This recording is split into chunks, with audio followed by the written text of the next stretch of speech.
last week. Howdy, everyone. Thank you for being here today. So last week, we were fortunate to begin on Krishna Janmashtami Day itself, and we saw shortened form of Bhagavan's birth. And if I have time, a little more I'd like to say about some of the subjective meaning behind that, but we have a lot to cover today as well. So, and we also saw a bit about an introduction to Bhagavat. And so we saw one of the main points was that the purpose and the essence of the Bhagavatam is to show the infinitude of the Lord, that he is Satchit Ananda, he is the very substratum of existence and the support of our existence, even on the relative levels.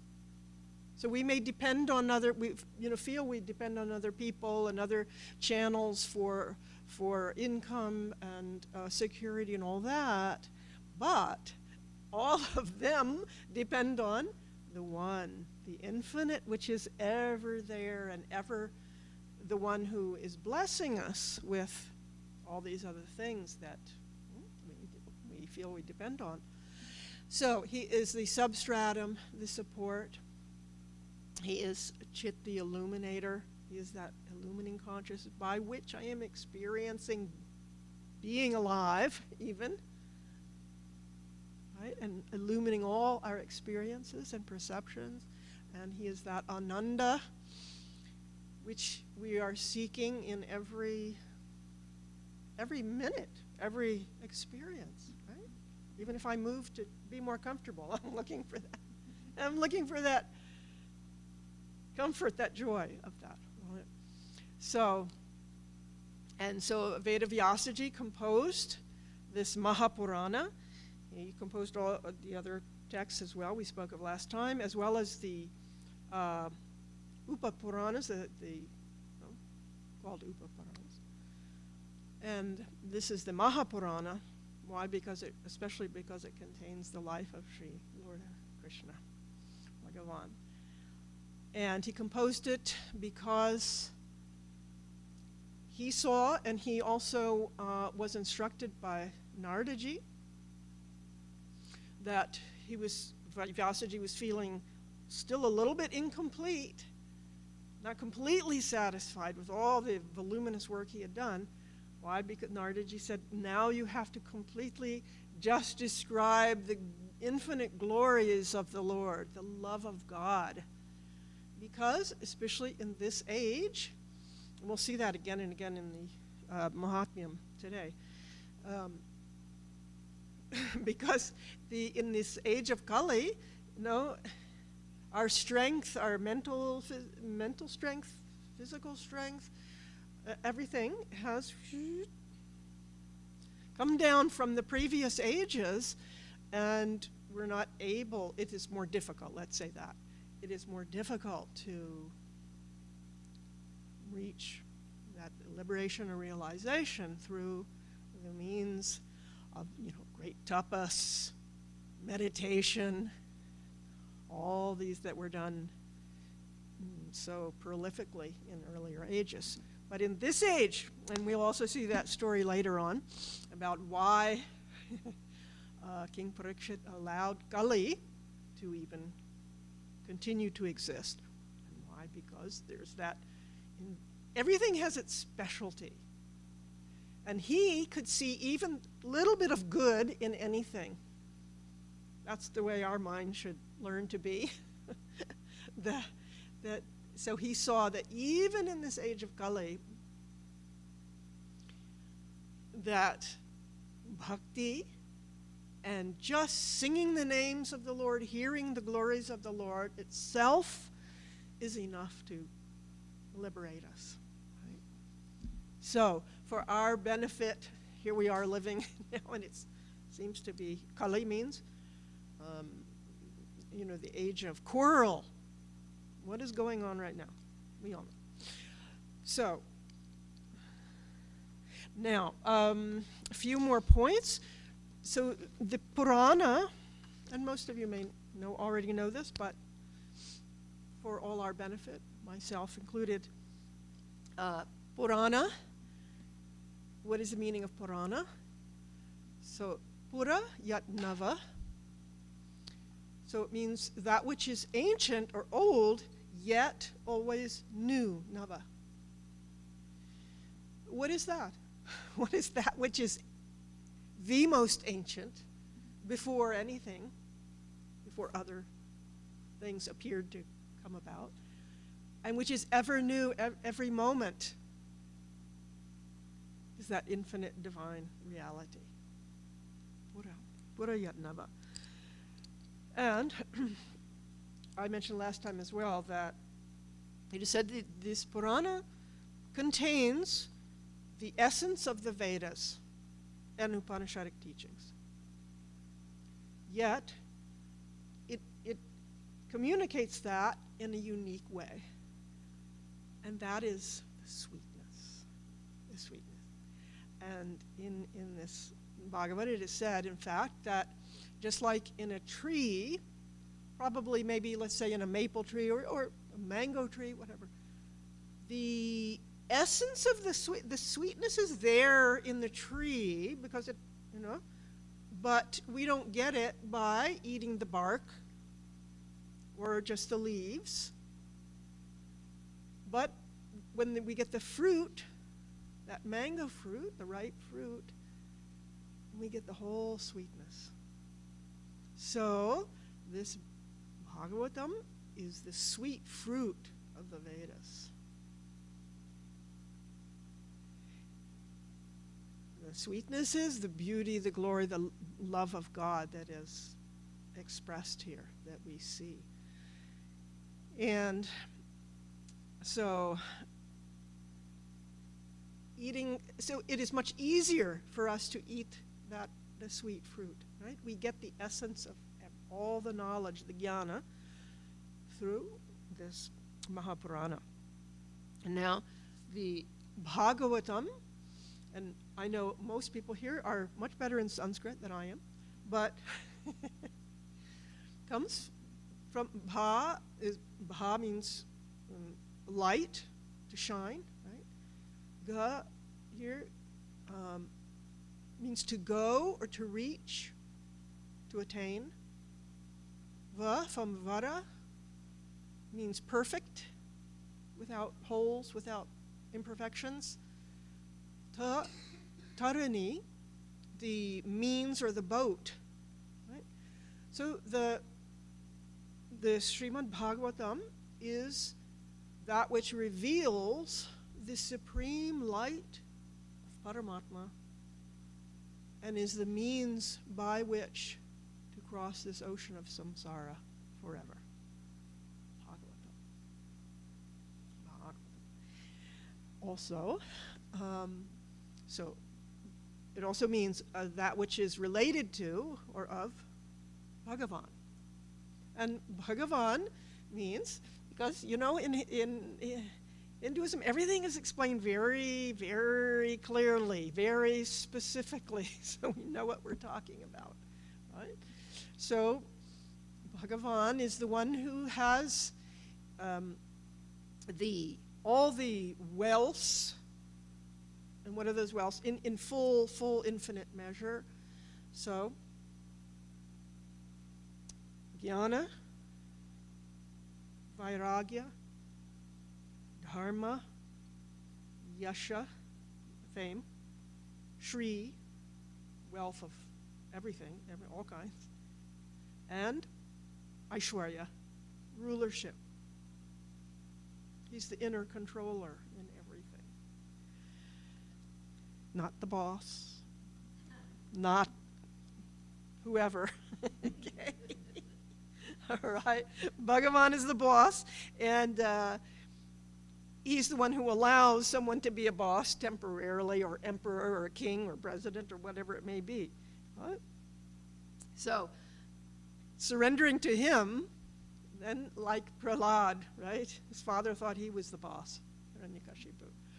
But in the end, So, and Prahlad had no worries, even when he was being persecuted. Okay. So, now, as well, Bhagavataha means, also refers to the devotee of Bhagavan. So how are they connected? Through bhakti.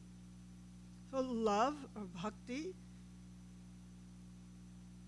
we are one with the Lord, the devotee, and love is one and the same.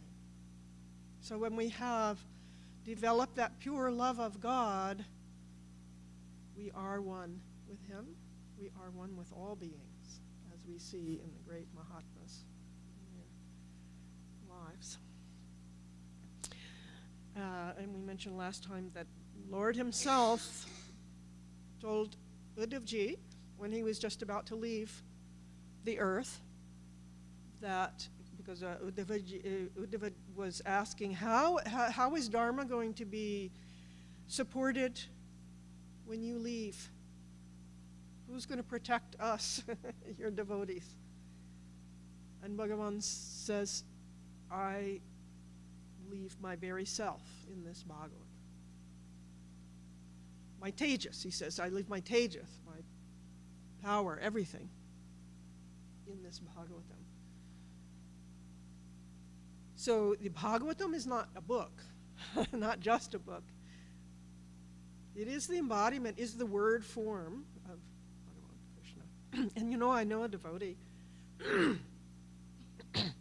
who, when we were at a Bhagavat Saptaha of Guruji's in California, and this is a number of years back now, and and she and others, of course, would often accompany Guruji to the hall, right, for the Saptaha each day. And one day she was following nearby, and he said, hold, he had the book, text, and he said, you please hold this. I don't know, I wasn't there at that moment, so I don't know if he was doing something else, whatever. And she told me later that she actually felt it vibrating.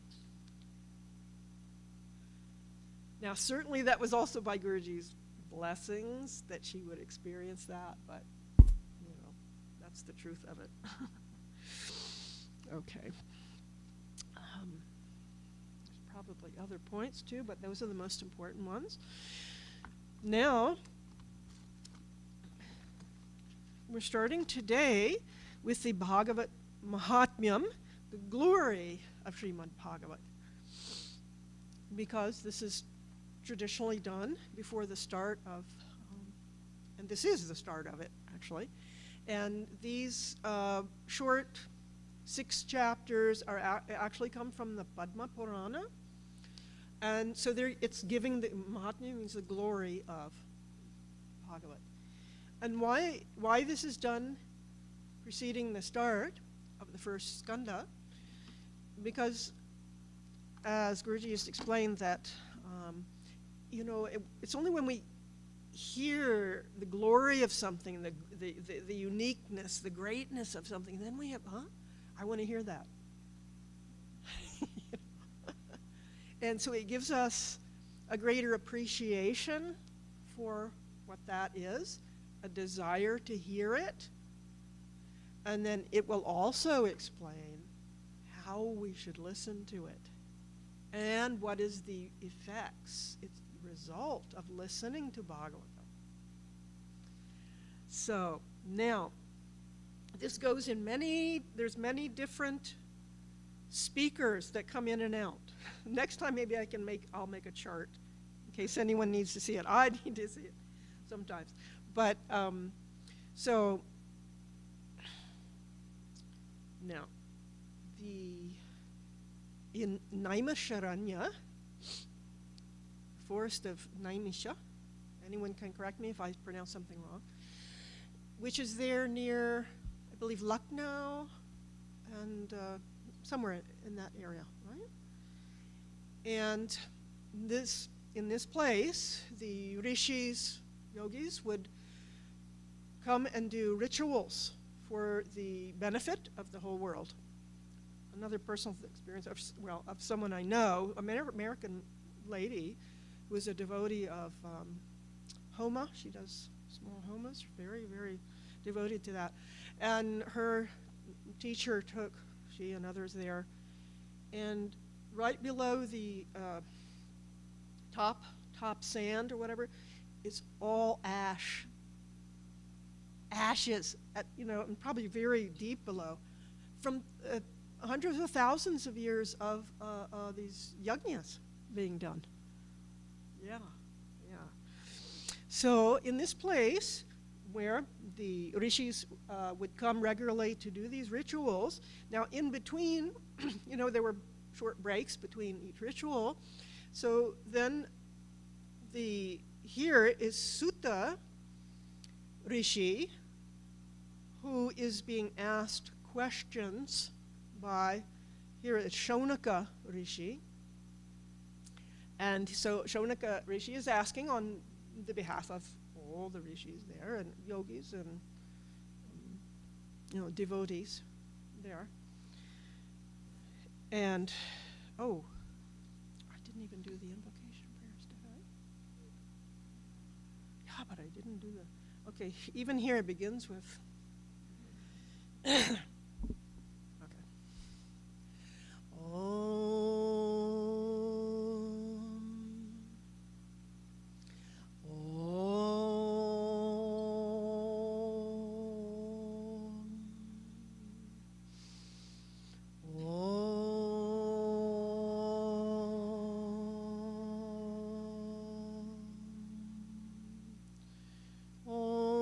Sahana vavatu, sahano bhunaktu, sahaviryam karavavahai, tejasvinavadhitamastu mavid vishavahai. Om Shanti Shanti Shanti. Om Shri Ganeshaya Namaha. Om Shri Saraswatyai Namaha. Om Shri Gurubhyo Namaha. Samasta Janakalyane Niratam Karunamayam Namami Chinmayam Devam Sadgurum Brahmavidvaram Satchidanandarupaya Vishvotpatyadihetave Tapatraya Vinashaya Shri Krishnaya Vayam Namaha. Tapta Kanchana Gaurangi Radha Vrindavaneshwari Vrishabhanu Sute Devi Pranamami Hari Priye Pranamami Hari Priye. Everything is also by the grace of Radhaji. In Vrindavan, nothing is done without Radhaji's blessings. Her name is written on every wall. Every wall.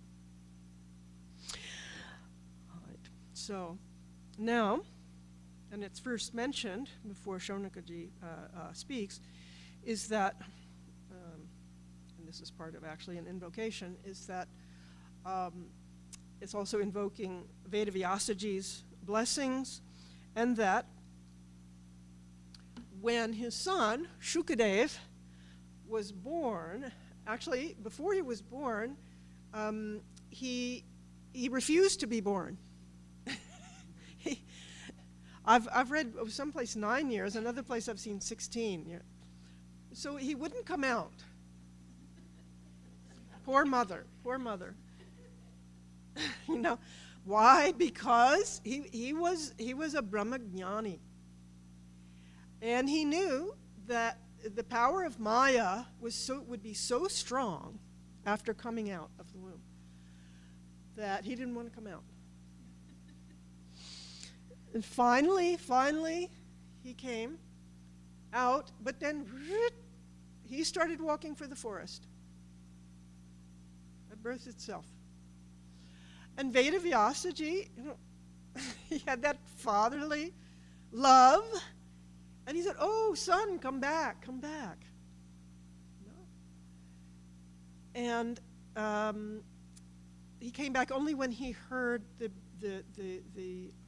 Leelas of Sri Krishna being expounded. Brahmagyani wants to come back to hear that, right? And Gurudev, by the way, mentions, you may have read this in one of his books, that we think, what, Vedavyasaji, why would he have the attachment? No, but his role, because you see, each has their role. He was also Brahmagyani, right? But his role was as, what would be the word for it? Just like Gurudev himself, right? He wasn't like Swami Tapovanji. He didn't stay. He had that calling to come down and spread the knowledge. Right? So that was Vedavyasaji's mission on earth as well. So, see, it brought back Shukadev to narrate this whole Bhagavatam to King Parikshit and to all of us for our liberation. How wonderful. So, okay, now, Shaunaka Rishi asks these questions of Sutaji, and he asks him to please narrate to us the glorious stories of the Lord, and how does bhakti and vairagya and jnana, how can they come together? How does one support the other? How does bhakti make vairagya and jnana grow in us? Because he says, in this age of Kali, and there's detailed descriptions of that as well, he says, what is the means of purification in this age? And he also says, Sutaji, you are the guru here, right? So he says, we have come to you. That means we should also go for satsang, because satsang is where we get the bhakti, the jnana, everything. All right. And then Sutaji responds. See, I have many different portions of text here. So he said, I will give you the essence, which is the essence of Srimad Bhagavatam, which can purify even the greatest sinner in this world, whatever they've done. Yeah. So how to develop that bhakti, jnana, and vairagya, and what does that means for purification in this age. And by the way, it is also said that the Gita teaches us how to live. Bhagavat teaches us, don't want to scare anybody, but teaches us how to die. But the interesting thing is, we won't be afraid to die if we know how to live fully, right? And so actually Bhagavatam also teaches us how to live. What is the purpose of living? Where should my thoughts, my actions, where should they all be abiding in life? Because death is every moment, actually, isn't it? So now he says that when Shukadev, here he's just mentioning now, when Shukadev was narrating the Bhagavat to King Parikshit, and again, that story itself will come later, even the Devas appeared. They came there. They were drawn by hearing that. And what did they come with? They came with their pot of nectar. Amrit. And he said, they must have done their heads like this, and said, we'll exchange our pot of nectar. You give us the stories of, you give us Bhagavat, the nectar of Bhagavat. And Shukadev laughed. He said, there's no comparison. No exchange here. And so the Devas had to leave. Now, why is that told? How incredibly fortunate we are to have the opportunity here now, and anytime, even at home, we can read and study with others, etc., to have the opportunity to hear Bhagavat. Because, here on earth, we, as human beings, even Shankaracharyaji in the beginning of Viveka Chudamani, right? It says, this is the most sought after embodiment, even for the Devas. Because in the heavenly realms, things are so nice. And if I was there, I wouldn't want to, everything comfortable, everything nice, no hunger, no thirst, no all that. No sorrows as such. But here, but see, that's not complete awakening in the heavenly worlds. So we're very, very lucky. And the saints always say that, even the pains we go through, the sorrows we go through, when bhakti, devotion is in our heart, these difficulties are even a bridge for us. They help us to go deeper and deeper and to discover that pure devotion in our heart. Right? So that's another reason this life is so blessed and fortunate. So, okay. So, and then he says, then again, this Bhagavat is the Lord himself. Now, and there's so many details even in this Mahatmya. Shaunaka asks, when was this given, and when did? We'll see different stories involved here. So I'll keep going here.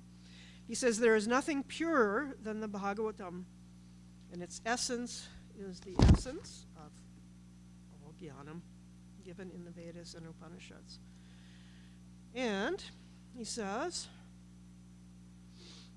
although this Bhagavat was heard by the heavenly sage Narada due to his relation with God Brahma, the procedure of listening to Bhagavat for 7 days, Bhagavat Saptaha, was not known to him. So now, Shaunaka Rishi asks,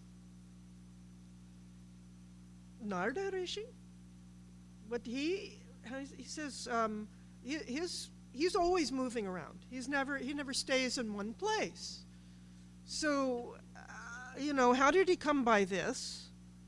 And what interest did he have? So then Sutaji narrates or answers by saying that Naradaji had come down to earth.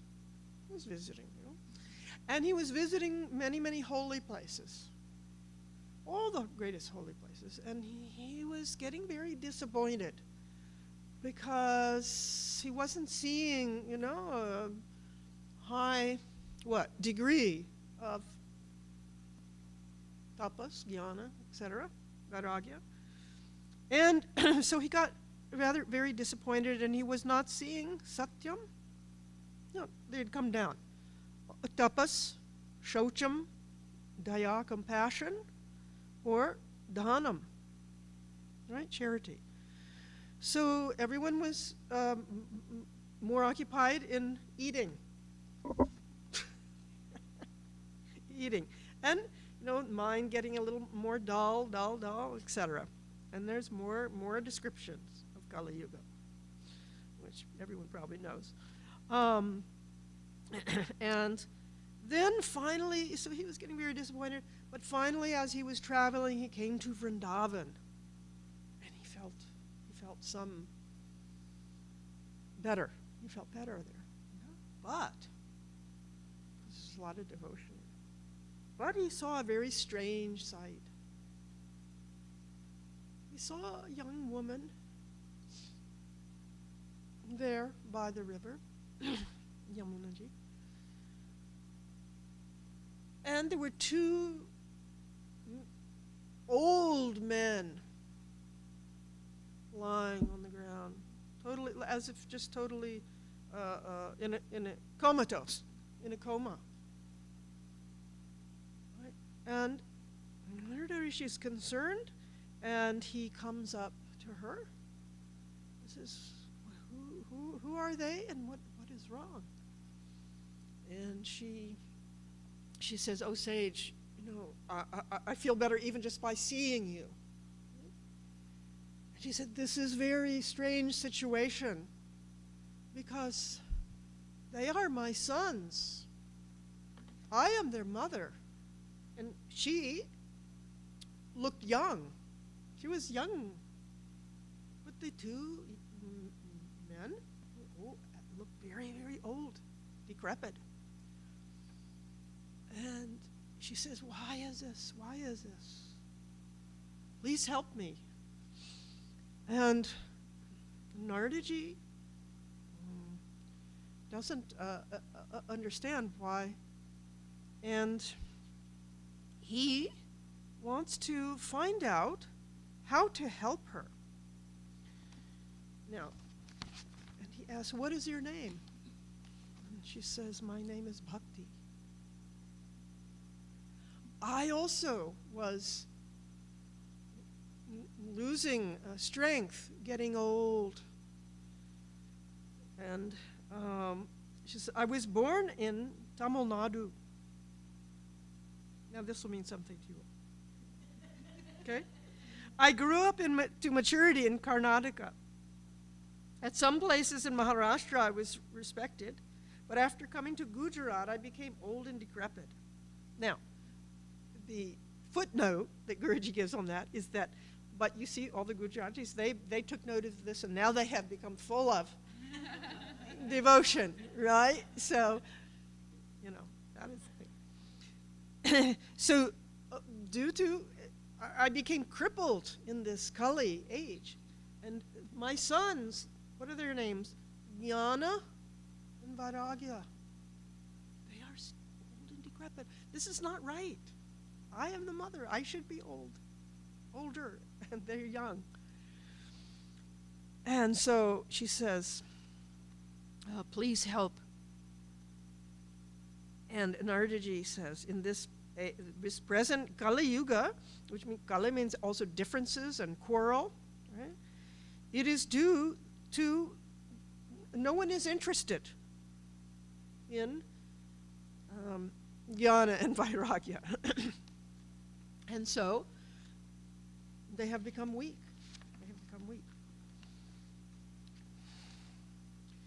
He says, even in this age, saintly people come to suffer, come to grief. And he says, Mother Earth is burdened by all this that is going on. And he says, Vrindavan really deserves our praise, as it is due to its contact that bhakti was rejuvenated. So, if you haven't been to Vrindavan, it's full of bhakti. And then Bhakti asks, why did King Parikshit allow Kali to survive? Now, I'm not telling that whole story because it'll come up, but most of you know. And as I mentioned earlier, he says that he could have destroyed Kali, who was bringing about so much, decrease in dharma in this age. But he saw that there was one special, unique thing in this age of Kali, and that is, it is only in the Kali age that a person can attain that supreme fruit of moksha, liberation, by chanting the name and glory of Lord Vishnu that one can never get through austerities, yoga, and meditation. Not that one can't ever get it, but one, much, much easier for most of us, right? And so taking this account of this unique quality of this age, he allowed Kali to survive, for securing the bliss of those who would be born in this Kali Yuga. And then he explains how, again, more description of Kali Yuga, that everything has lost its essence. Food, food, yeah. And there's little nutrition in, et cetera, et cetera. I don't want to go into that too much, but it explains food, in plants, family life, even in religious life, et cetera, those things decrease. And so people are not interested in these things. But then he says, but nobody is to be blamed because that's the age. This is the age. I remember Guruji giving an example of, all of us, I think, remember records, right? Normal records on a turntable, right? And when the record was getting near, the needle was getting near the end of the record, it would finish the song or whatever, music, and then it would go faster. So he said, just like that, at the last age, things start to move faster and faster. So, all right. Now Naradaji, now he glorifies bhakti. He said, "Oh, dear lady, call upon the lotus feet of Bhagavan Krishna." And he says, nowhere has that Sri Krishna gone. That he who saved Draupadi, he who protected the gopis, and so many others, he's still here right now. And he says, you are dearer to him than life. In fact, you are so dear to him that wherever you go, even if you go to the house of the lowly, he comes. And in the birth story of Bhagavan Krishna, Guruji had said that, you see, in the house of course we know the backstory of Devaki, Yashodaji and Nanda Maharaj. But, you see, they were living as cowherds, right? And they weren't doing a lot of ritual and meditation, all that. But Bhagavan came there, right? Because there was love. So, he says, in this age, bhakti alone brings about that absorption of the soul in Brahman. You are, in fact, a very counterpart of him, because God is love. When you comply to undertake the job of going into this world, he made Mukti your maidservant, and Jnana and Vairagya your sons. Okay. But when you came down to this earth, Mukti caught consumption. Again, due to false teachings and all. But still, there is no age like this Kali Yuga in which this is of course a famous, I don't have the Sanskrit in front of me. So, and Naradaji promises, this is his great promise, that I will see to it that you get established in every house and in every heart.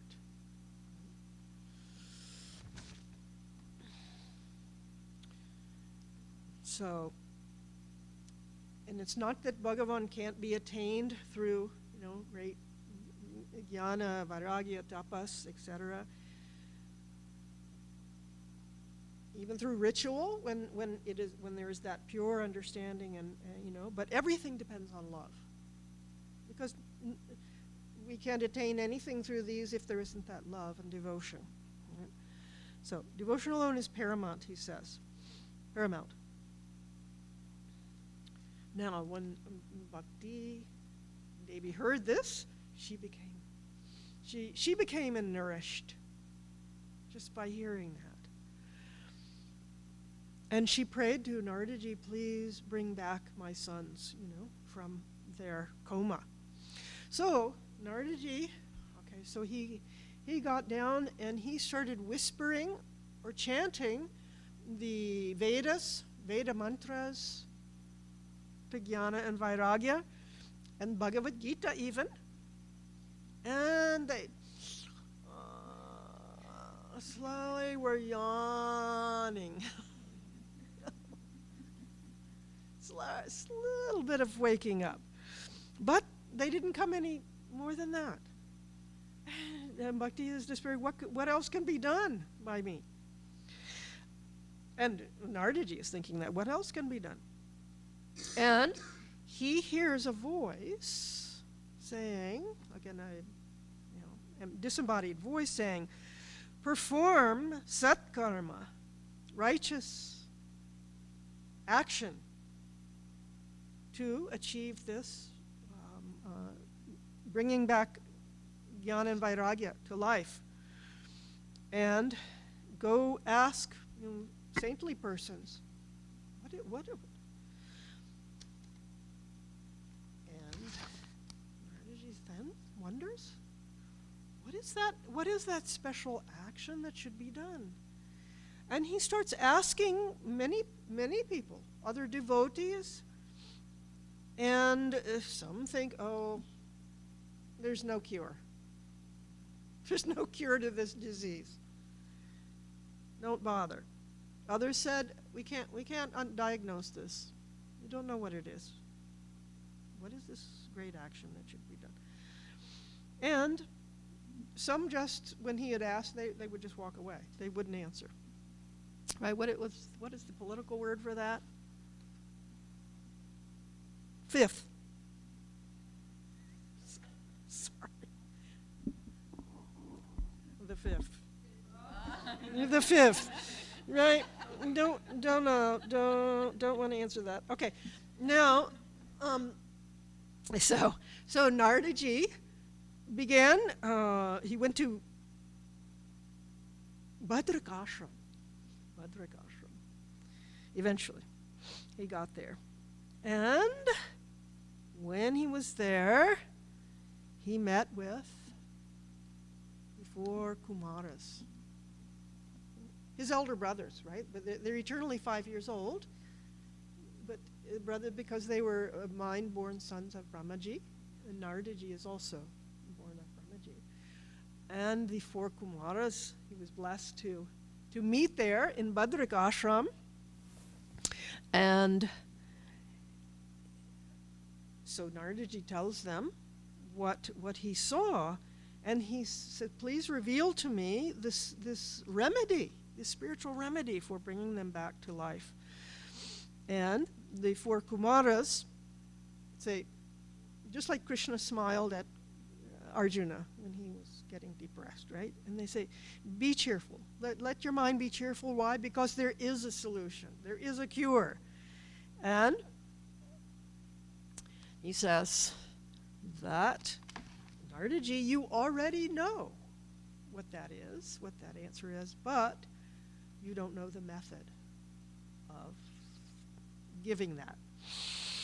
And so they say to him, this satkarma is in the form of recitation, yajna, of giving the recitation of Bhagavat Saptaha.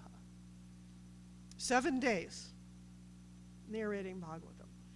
Now, Naradaji, and again, next week I'll give a little chart that may help, but Naradaji had actually learned the essence of Bhagavatam from Brahmaji much earlier. But he didn't know, he had learned it in the form of the Chaturshloki, 4 verses, which we see in 2nd canto. But he didn't know this saptaha, this method of narrating for 7 days. So they tell him, this is what you should do, and this will immediately bring about the resuscitation of bhakti, jnana, and vairagya.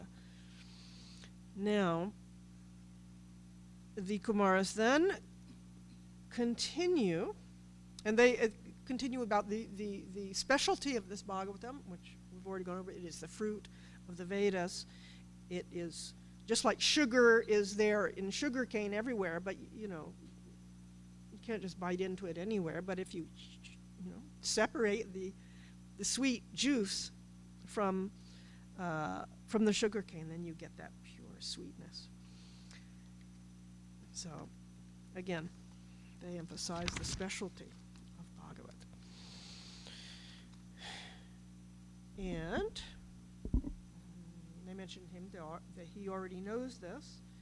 And then they say also, it is only by the merits of countless lives that one gets the opportunity for satsang and the opportunity to hear this Bhagavat. After good actions of many lifetimes. So again, reminding us how special it is in our life, how special our life is. And now, then Naradaji asks, where shall I go to do this saptaha? And they lead him then to Haridwar. And so they all go to Haridwar. And as they assemble there, automatically, all these great sages appear there, and also the presiding deities of the Upanishads and of the Vedas, even the embodiments of the sacred rivers. They all assemble there in the sacred mountains.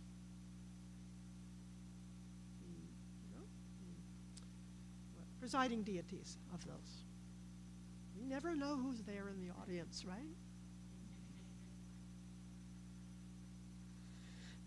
Right? Many people have seen Hanumanji, in Ramayana thing.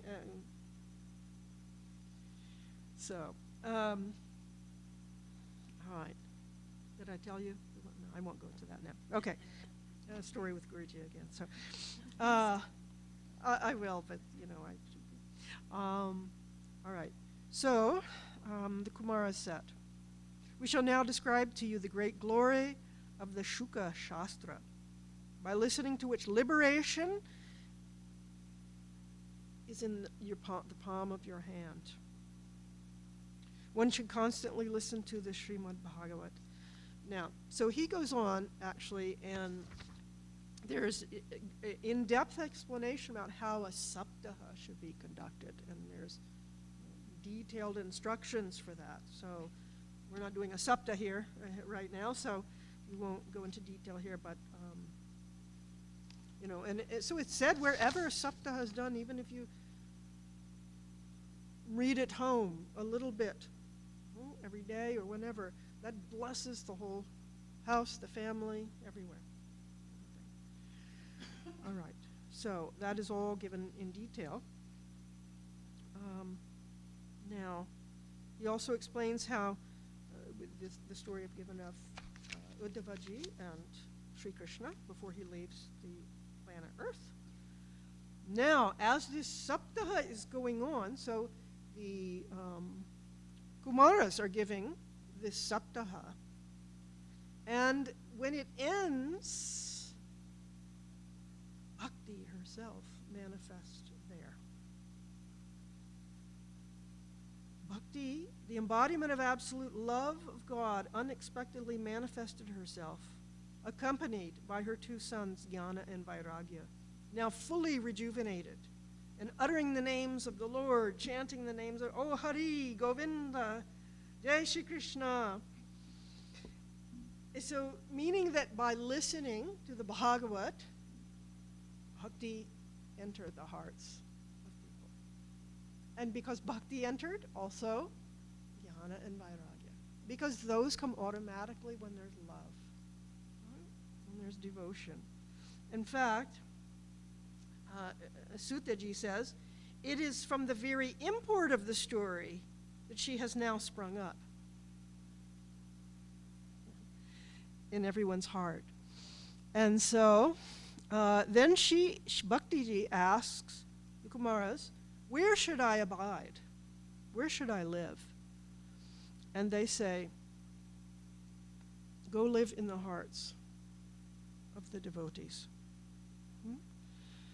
And I, along with my sons, will occupy that place.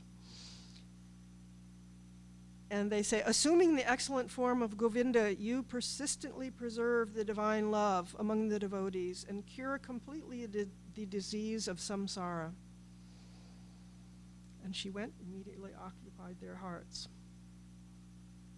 Blessed are they in the entire world in whose hearts abides unflinching devotion to Hari, the Lord of Shri, even though they may be destitute of wealth. It is hence that Hari, being tied with the bond of devotion, who enters into their hearts, and immediately are taken to Vaikuntha. Vimana arrives. Now here's a special note. What is that? Of course, there are stories where Vimana, a vehicle, actually appears, a heavenly vehicle appears to take that devotee, like, what's his name?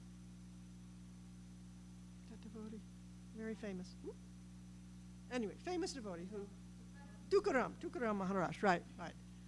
But also, so it's explained that, see, Vimana means no ego. So by listening to Bhagavat, you know, that sense of separateness that, we all know what ego feels like. How it separates us, right? It makes my sorrows feel like that's all I'm thinking about, right? All that. So when our minds get totally involved in reveling in the glories of the Lord, that mana goes, dissipates. That is Vimana. So that is the state of Vimana. So that Vimana is what immediately transports our mind to Vaikuntha. And I believe that the meaning of the word Vaikuntha means no knots. No knots of the heart are there. Yeah.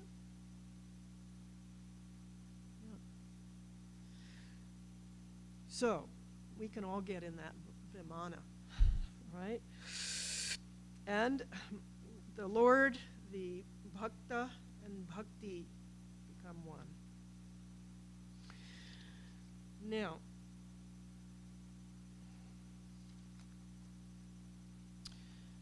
there's another story that is that is part of this Mahatmya. We have time, right? Because 12:15, it's okay, right? Now, I think I would like to give a summary, because I'd really like to start the first skanda next week. But it's an important story. Atmadev. Now, does anybody want to ask anything at this point? Or no? Okay, I think we have time just enough to do Atmadev in a short form. So, because Nardaji asks, actually, I think it's Shonaka Rishi, who asked, but is there any example of someone who may have lived a whole life of sinful actions, but who has been liberated by Bhagavatam? Let's see. It's like Arjuna asks, how does that realized person walk, talk, speak, eat? No? So only when we see an example or hear an example, then, okay, this must have that power, right? So he asks this question, and Sutaji replies. Says, now, this, as you realize also, as we understand that this bhakti story is also symbolic, but it's expressed very powerfully in that allegory, right? And who knows, he may have seen this. You know, sometimes we see, we just like in dreams, we see, because our subconscious mind creates those forms that are expressing what is in the subconscious, right? So even divine things, right, that appear before one. So, okay. So now he tells a story that there was Atmadev, who was a Brahmin, and he was devoted to, to religious, spiritual life. But he had a wife named Dundali, which means noisy. Noisy. And, she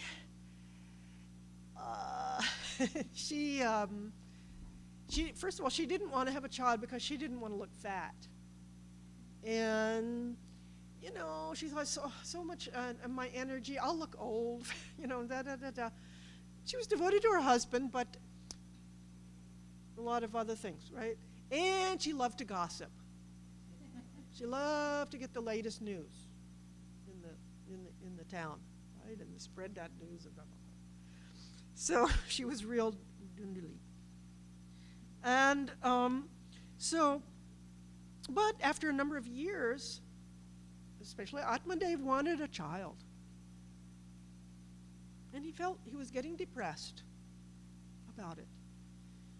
And she didn't really want a child, but okay. So he, Atmadev actually got so depressed about it that he was going to leave. He went out to the forest, and this Mahatma came along and said, why are you looking so down, so depressed? And he said, you're a Brahmin, you should be cheerful and all that. And Atmadev says, we haven't had a child, what's the use? And what's the use of living without the pitter-patter and, feet and all that? And he thinks, this renunciation is very, no juice. No joy there, he thinks. And but then this Mahatma says, what are you saying? And he actually looks at the lines. I guess they can read the lines just like some can read the palms of the hand, or a horoscope and all that. And this Mahatma could see in the lines of his face that he wasn't meant to have a child. That for him, for his destiny, a child would not bring happiness. This is not a thing of having children, but not having children, but for him. But he couldn't let go of that thought. It's that thought, I should have this, or this should be happening, right? That creates so much in the mind, right? He couldn't let go of that. So the Mahatma saw that, and Mahatmas always want to make us happy. They're always ready to give and to do what makes us happy.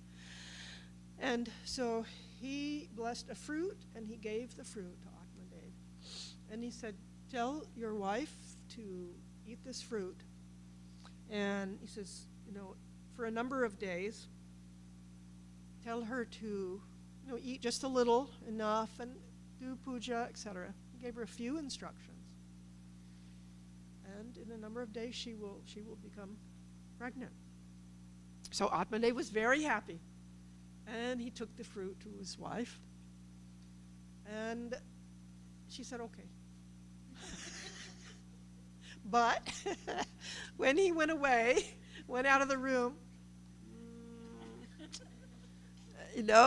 so she went to her sister, who was pregnant at the time.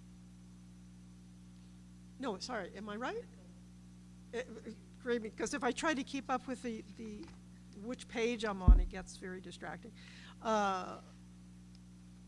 Yeah, she's already pregnant. Yes, but with her sister. Okay. Thank you for telling the story correctly. So yeah, well, but it's her sister who tells her to give the fruit to the cow. Yeah, so I think it's at the same time then. Yeah. Anyway, so she goes to her sister, and her sister tells her to give the fruit to a cow. And Dundili asks, when you have your child, will you pretend that it's my child? And her sister agrees, and she also gives the fruit to the cow. And in time, Dundili must have made herself look pregnant, right? And so the fruit was not eaten by Dundili, and then the time comes that her sister gives birth. Her sister's husband brings the child, and Dundili gives money for that. Yeah. So they accept that and take that, and Dundili pretends that is her child, and Atmadev is very, very happy, right? But also the cow gives birth. And strange enough, the cow gives birth to a human child. Human child, except for the ears of a cow. And so they name him Gokarn. There's meaning in that as well. So here, I'll give some of that meaning. Is that, shall I now? Gokarn means, go also means cow, but it also means scriptures. All right, so here is, I'll give some of the meaning now. Atmadev is Atma, who is married to Dundili, the mind intellect, you know, constant chatter. Who gives birth to, now we're going to see, not that actually, we'll see that soon. So, we gives birth to a very wicked person, Dundukari. But Gokarm, so it means, but one who listens to the scriptures becomes very noble, sattvic, righteous. And that is what leads to liberation. So now, so Gokarn, Atmadev, they take care of Gokarn also. So it's like as if Gokarn and Dundukari are brothers, right? So now, but this Dundukari becomes very, very wicked, doing everything that could be wrong, he does wrong. And in fact, he so depresses, again, Atmadev, what is, that sage told me, but I didn't get it then. So Atmadev then goes off to the forest to do sadhana. And the Dundukari actually takes advantage now his father is away, and he becomes cruel to his mother even. And she throws herself in a well, because he even beats her, awful things. And so Dhundhukar becomes worse and worse. Now there's nobody there at home. Not that that made any difference for him. And Dhundhukari, now he has the whole house to his, he's free. So he brings in 5 prostitutes. Now you can see the symbolism there also. And they take advantage of him, right? And they demand, jewels and money, and where is your money, and da-da-da-da. And he, wanting to please them, goes off and steals things, brings it back to the house. And then these women get very worried, because they say, he's really a thief, and the king's police are going to come here to find him. So they get very scared. They say, why don't we kill him? Yeah, and they do. They do. I won't go into it, but they strangle him, and then even worse. They put coals on his face and all this kind of thing. So Dhundhukari dies, but he becomes a ghost.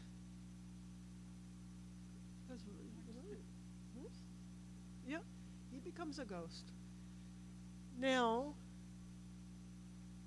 so he's out. And these women bury him, and no one, people wonder why. Where did Dhundhukari go? And they say, oh, he went on some business somewhere. And then they even leave the house. They want to be safe. So now Gokarn, he himself has been on pilgrimage, because that was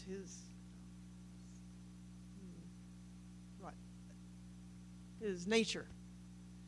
And he comes back home not knowing about this, what all has gone on. And that night when he's sleeping, he experiences this ghost coming to him. And this ghost is changing shape, shape-shifting, they call it now, right? In different animal forms, and, yelling, and just very scary. And Gokarn, who are you? Who are you? And he hears, now because Dhundhukar, as the ghost, he's experiencing hunger and thirst and all heat and cold and all that, but he can't. Yeah, he can't do anything about that, right? So of course, he's suffering from all his past deeds. And then Gokarn hears a voice say, I am your brother, Dhundhukari, and it is through my fault that I forfeited my human life. And he prays to his brother, Gokarn, please, help me, brother, help me. Save me from this. And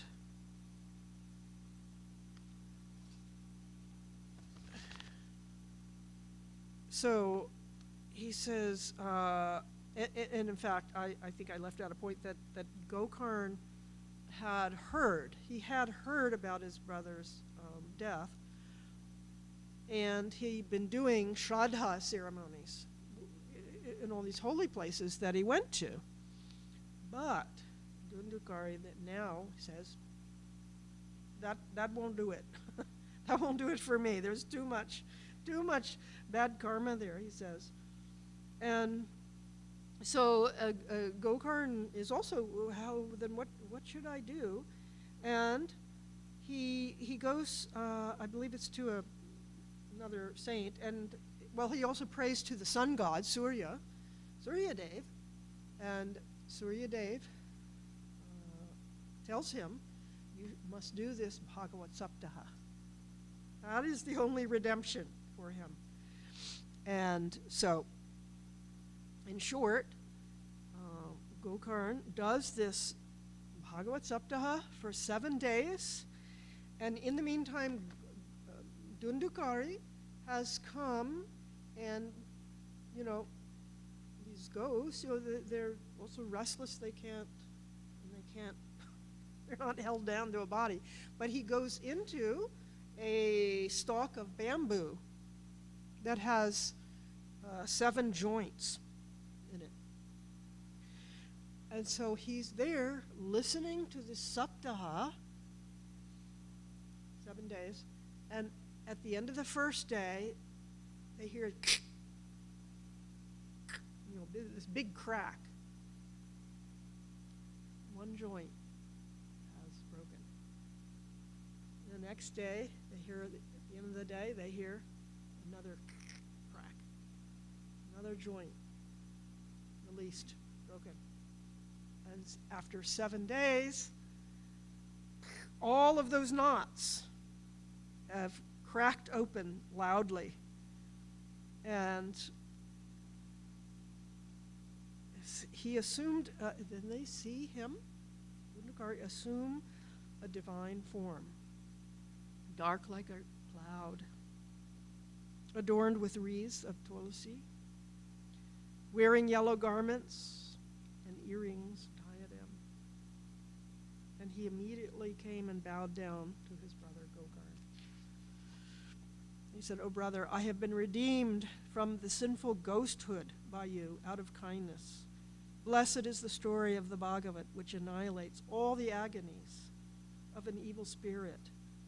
So is blessed the Bhagavat Saptaha, which confers Vaikunta as an abode to the listeners."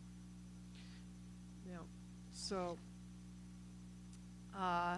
there's just a little more to the story, but Bhagavan himself appears there. And all the people are just dancing and shouting his name, singing, kirtan, and dancing joyfully. And so Dundukari himself was liberated by listening to the Bhagavad. And then there's another point, is that, we'll stop, but it's how, because he's taken away in the Vimana. He's liberated, but there's still other people sitting there. And why? Because it's how he listened to it.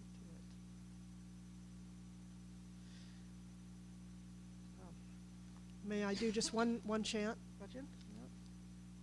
Because here we should definitely do singing as much as.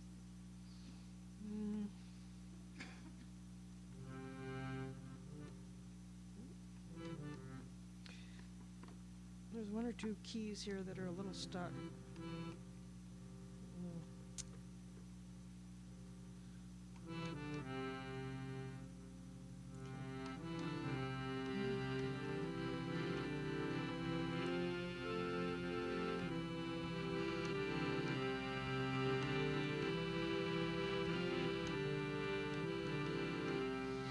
Shri Krishna Govinda Hare Murare He Nath Narayana Vasudeva Shri Krishna Govinda Hare Murare He Nath Narayana Vasudeva Hey Nath Narayana Vasudeva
Shri Krishna Bhagavan ki jai, Shri Vrindavan Bihari Lal ki jai,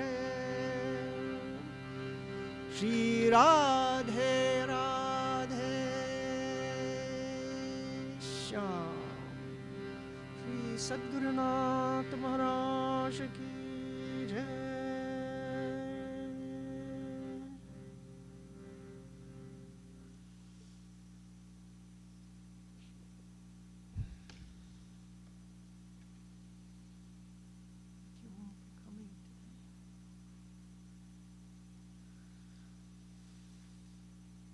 Next week we'll definitely start